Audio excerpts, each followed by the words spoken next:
नमस्ते, मैं हूँ डारिशन श्रेया। आज हम बात करेंगे इंटरमिटेंट, मेडिटेरियन, वीगन, ओकिनावा, ये सब डाइट्स के ट्रेंड्स के बारे में। ये सब डाइट्स क्या हैं, अगर आप करना चाहते हैं या सिर्फ नॉलेज के लिए देखना चाह रहे हैं वीडियो तो अच्छे से देखिएगा। हाँ, पेन पेपर लेके बैठ जाइए। सो स्टार्ट करते हैं। इंटरमिटेंट फास्टिंग में बेसिकली एक साइकिल होती है जो आपके बॉडी या एक टाइम पीरियड के फास्टिंग से रिलेटेड होती है। सो इसमें उतने रिस्ट्रिक्शंस नहीं होते हैं फूड के, सिर्फ एक टाइम गैप आता है। और 16-8 method, 5:2, eat stop eat, alternate day, fasting, warrior diet, spontaneous meal skipping, ये सब इसके वेरिएंट्स हैं।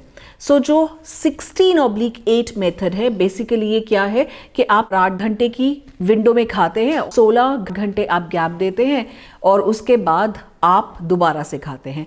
5:2 का क्या मतलब है, आप 5 दिन नॉर्मली खाते हो लेकिन 2 दिन हफ्ते में आप सिर्फ 500 से 600 कैलोरीज ही खाते हो। तो ऐसा करने के लिए ज़्यादा रिकमेंडेशन नहीं है।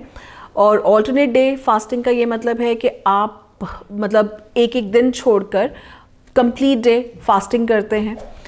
तो अगर रिसर्च की बात करें तो इन्होंने ये बताया है कि उतना इफेक्टिव नहीं होता है ऑल्टरनेट डे फास्टिंग, क्योंकि आपको कैलोरी डेफिसिट होना ही पड़ता है, कैलोरी रिस्ट्रिक्टेड डाइट खानी ही पड़ती है।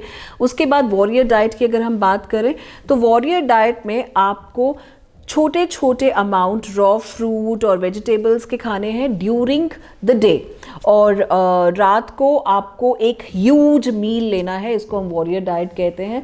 सो अगर हम स्पॉन्टेनियस मील स्किपिंग की बात करें, उसमें आप क्या करते हैं, जब आपको भूख नहीं लगती है तो आप नहीं खाते हैं, जब आपको ज़्यादा भूख लगती है तभी आप खाते हैं। सो इस प्रोसेस में आप स्किप करते हो अपने अकॉर्डिंग, मतलब आप अपने क्लॉक को समझते हो। सो इंटरमिटेंट फास्टिंग के ये बहुत सारे फेजेस थे, लेकिन जनरली लोग जो करते हैं वो आपका 16/8 घंटे का जो विंडो रहता है उसमें ही आप करते हैं। सो ये वाला जो है इंसुलिन रेजिस्टेंस को कंट्रोल कर सकता है, आपके और कोमॉर्बिडिटीज़ को भी कंट्रोल करता है, ये वाला जो विंडो मैं आपको बता रही हूँ। तो बेसिकली इसमें हीलिंग सिस्टम आपका वर्क करता है।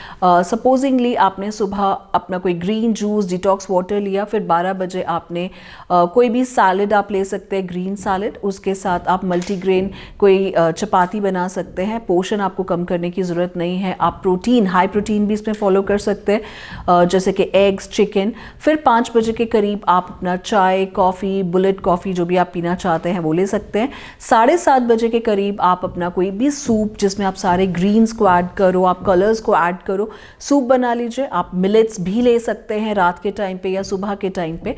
सो आप इस प्रोसेस में वीगन भी हो सकते हो। तो ये 16/8 की जनरली लोग करते ही हैं। ये पर्यूषण में भी किया जाता है और डेफिनेटली सभी लोग, एंसेस्टर्स भी ऐसे प्रोसेस को फॉलो करते थे। अब नेक्स्ट हम बात करेंगे वीगन डाइट की। सो वीगन डाइट जो है उसमें दूध, अंडा, एनिमल प्रोडक्ट कुछ भी यूज़ नहीं किया जाता है, यहाँ तक कि हनी भी यूज़ नहीं किया जाता है। सो वीगन डाइट आजकल कैंसर पेशेंट्स काफ़ी हद तक यूज़ कर रहे हैं, रिकवरी बहुत अच्छी होती है इससे और बहुत लोगों को आराम मिल रहा है। मैं yin aerial yoga, anti gravity yoga करती हूँ और जिससे मैंने सीखा है, मेरे गुरु वो भी, और जिमनास्ट और भी जो एरियल सर्कस वगैरह ऐसे कुछ भी शोज़ करते हैं, उनको फ्लेक्सिबिलिटी भी मिल जाती है, इम्प्रूव हो जाती है जब वो वीगन डाइट्स को फॉलो करते हैं। क्योंकि वीगन डाइट बॉडी के लिए बहुत ही अच्छी है, आपको फ्लेक्सिबिलिटी देती है। सो आप इसमें अपने जो कैल्शियम और प्रोटीन्स की रिक्वायरमेंट है वो बेसिकली आप सीड से या नट से पूरी करते हो।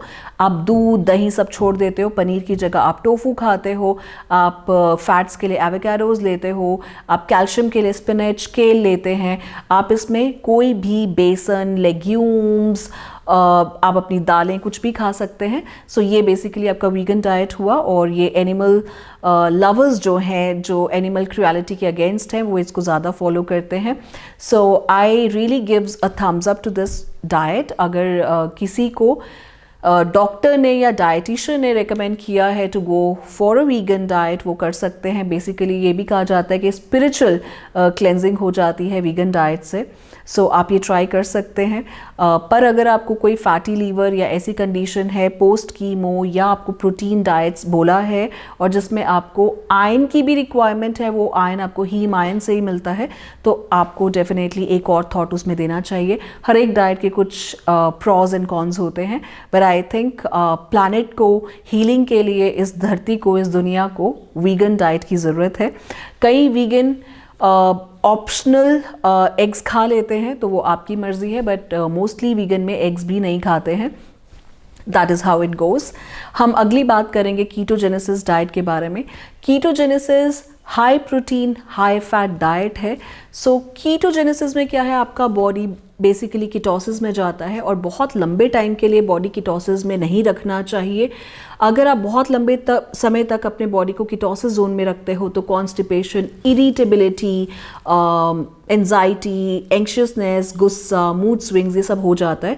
तो कीटोजेनेसिस सिर्फ 30 डेज़ के लिए तो अच्छा है, पर उसके बाद फिर ये आपको परमानेंट रिजल्ट्स नहीं देता है, ये टेम्प्ररी है।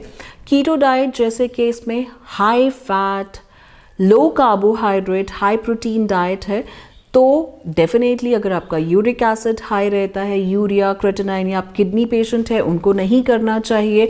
अगर आपका लिपिड प्रोफाइल अच्छा नहीं है, आपको डिसलिपिडीमिया है यानी कि कोलेस्ट्रॉल लेवल्स बढ़े हुए हैं, तो भी आपको ये डाइट नहीं करना चाहिए।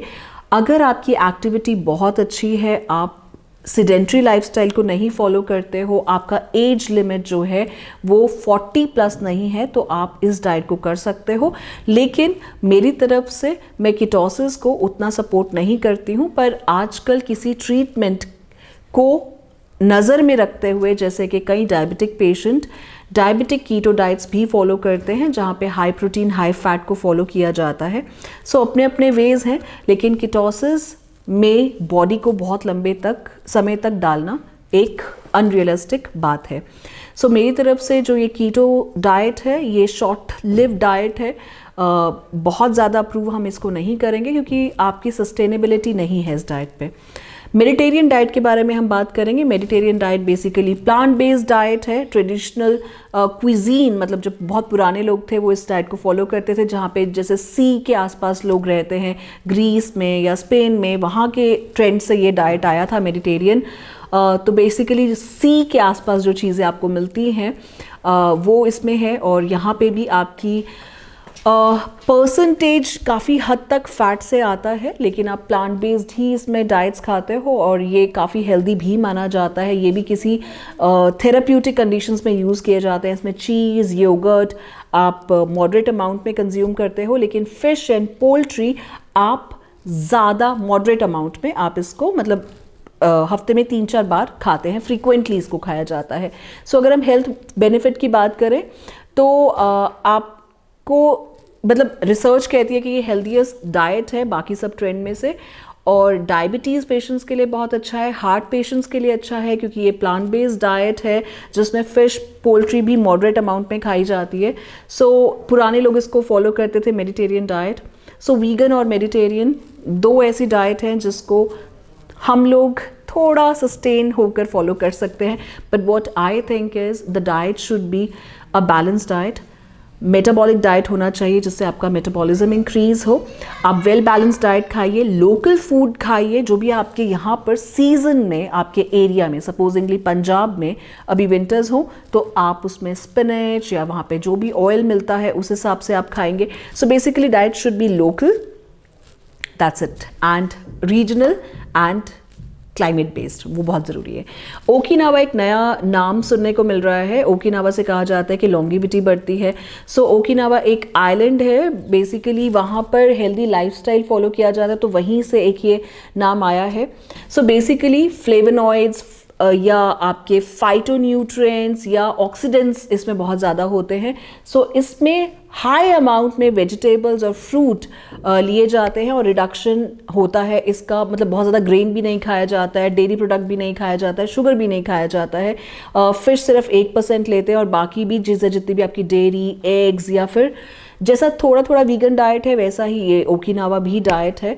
सो इसमें एंटी इन्फ्लेमेटरी फूड ज़्यादा लिए जाते हैं और सैचुरेटेड फैट्स उतने नहीं हैं, जैसे कि दूध अगर इसमें स्किप हो जाता है या घी स्किप हो जाता है, उसकी आइटम स्किप है, तो ये डेफिनेटली आपके सैचुरेटेड फैट्स भी नहीं हैं।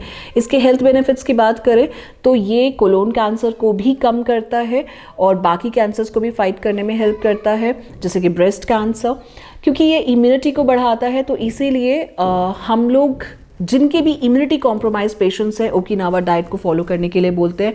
इसमें आप टोफू खा सकते हैं, येलो पेपर, या फिर आप डिफरेंट कलर के फ्रूट वेजिटेबल्स लें। इसमें मिड मॉर्निंग में आप एप्पल ले सकते हैं पीनट बटर के साथ, क्योंकि आपको इसमें दूसरा बटर नहीं खाना है। लंच में आप मिलेट्स या राइस ले सकते हैं सोयाबीन या ब्रोकली के साथ, ताकि आपको प्रोटीन्स भी मिल जाएं, अच्छे कार्ब्स भी मिल जाएं। इवनिंग में आप नट्स ले सकते हैं, क्योंकि इसमें मीट्स अलाउड नहीं है। सो मशरूम सूप ले सकते हैं, सोया मिल्क ले सकते हैं। डिनर में आप सैलड लीजिए, ग्रीन्स, टोफू अगेन, आप स्पिनच ले सकते हैं, मशरूम्स ले सकते हैं, लेंटिल्स ले सकते हैं। तो Okinawa diet, Mediterranean diet, vegan diet, ये तीनों कुछ कुछ एक जैसा ही मिलता है। तो आपकी मर्जी है कि आपका क्या लाइफस्टाइल है, क्या बॉडी कंडीशन है, लेकिन आपको अपना डाइट कोई भी इंटरनेट से उठा के या व्हाट्सएप यूनिवर्सिटी से फॉलो नहीं करना चाहिए। आपको अपना डाइट आपके medical conditions, blood investigation report के अकॉर्डिंग, आपके लाइफस्टाइल के अकॉर्डिंग आपको सिलेक्ट करना चाहिए, और जो डाइट आपको ग्रेजुअल रिजल्ट्स दे वो आपका लॉन्ग स्टे करता है। बाकी अगर आपको अपने लिए डाइट प्लान बनाना है, so you know whom to contact. Dietitian Shreya. These are the details given. Go like my YouTube channel if you like it, and comment if you want to have further knowledge about anything, any topic. Bye.